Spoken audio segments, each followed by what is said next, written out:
Hello guys! Hello!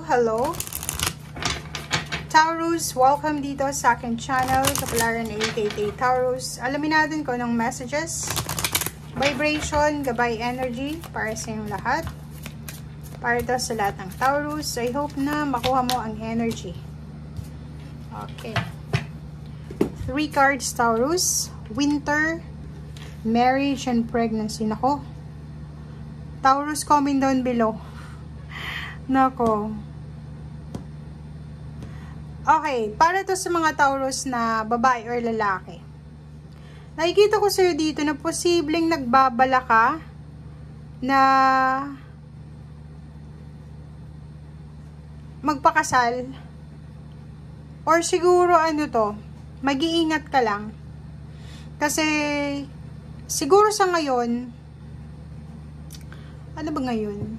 May, June, July, August, September, October, November, December, January, February, March. Okay, so yun, mag-iingat ka ngayon. Babae ka ba? Ayaw mo pang mabuntis? Mag-iingat ka. Dahil kung ayaw mo pa, sinasabi na posibleng mabuntis ka, it's either sa December, January, February, March yung panganganak. December, January, February, March yung panganganak. And dahil dyan sa pagbubuntis na yan, posibleng isang kasalan na puwersa. Puwersahin kayong ipakasal, or ikaw ay puwersahin mong, or ikaw yung puwersahin ng, kung lalaki ka, ng babae na magpakasal dahil sa nabuntis mo siya. So yun, ingat-ingat ka. If ikaw naman ay magulang, mother or father or parents ng isa sa dalawang to, kung anak mo lalaki,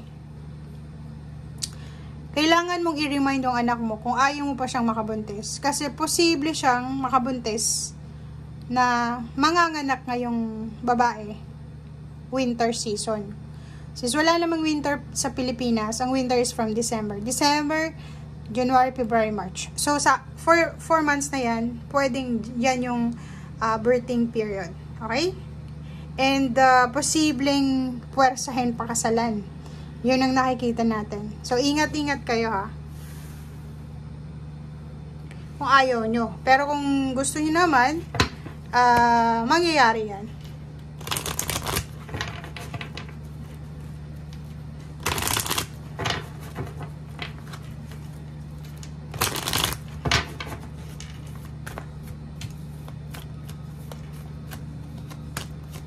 Okay. 3 cards din dito sa second deck is open your heart to love, clear and shield. Oh, so yun. May iba din ditong Taurus na posibleng may mga gustong pumasok sa buhay nyo pero sarado yung puso nyo. Kasi pwedeng kayo ay kasal na or kayo ay nasa committed relationship. May mga, kung makikita mo si the other person point of view dito, sinasabi ng baraha sa'yo dito na isa sa dahilan kung bakit nahihirapan yung Taurus na papasukin yung mga taong gustong pumasok sa buhay nila kasi natatakot sila na masaktan. Parang may Taurus ditong naglagay ng boundaries sa paligid niya. Naglagay siya ng shield diba? Para proteksyonan yung energy niya. So, ang dahilan kung bakit medyo close-minded yung Taurus na to is dahil ayaw niyang masaktan.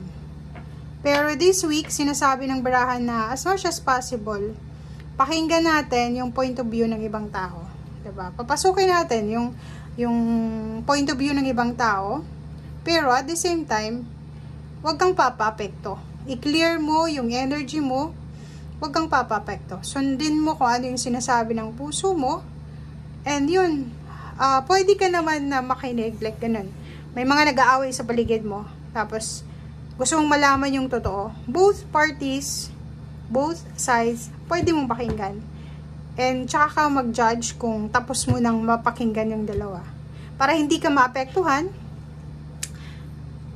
stay ka lang dyan sa boundaries mo. Stay ka lang dyan, huwag kang kakampi. Hayaan mo lang sila. Okay, sorry.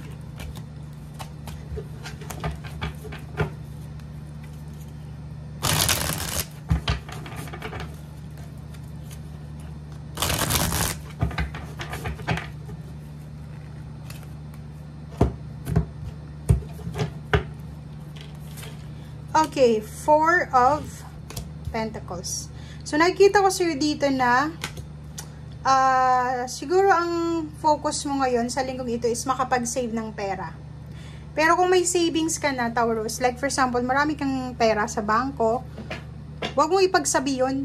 If ever marami kang mga bagong ideas kung paano mag-start ng negosyo, or kung ano yung pwede mong pagkakitaan, huwag mong ipagsabi. Okay? Huwag mong ipagsabi kasi posibleng may mga kamag-anak ka, kakilala, malapit sa'yo na lalo Gemini siya, na medyo ano siya, medyo traidor. Like negosyo, may negosyo ka na naiisip. And sa ngayon, siguro wala ka pang pera. Nag-iipon ka pa. Wala ka pang kapital. Tapos sinabi mo siya sa maling tao. Kahit sabihin mong kapamilya mo siya. Inunahan ka niya. Kasi siya yung may savings, parang ganon. So yun, yung ideas mo, kinuha niya, ninakaw niya, sayang. 'Di ba? Parang ganon. Okay, so nakikita din natin na sa linggong ito ay posibleng makakatanggap ka ng tulong financial or pwedeng ikaw yung hihinga ng financial help. And nakikita rin natin dito na may palapit na selebrasyon.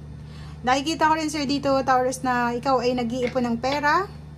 Nag-iipon ka ng pera para sa selebrasyon na paparating. It's either, yun na nga, may manganganak, may kakasal, and may plano ka, parang gano'n. Or may okasyon na darating.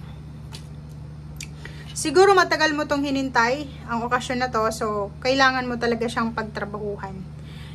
Ang tagal mo tong hinintay matagal mo siyang pinagpipray, matagal mo siyang trinabaho, matagal mo siyang minamanifest.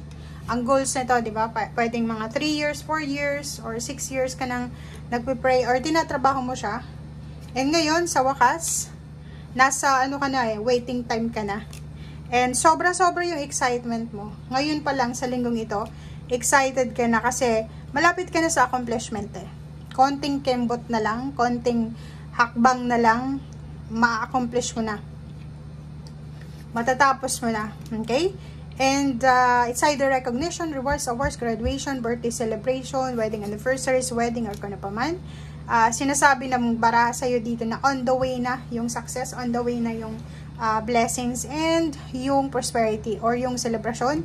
Positive events ito na lahat masaya. Okay? Thank you guys. Bye!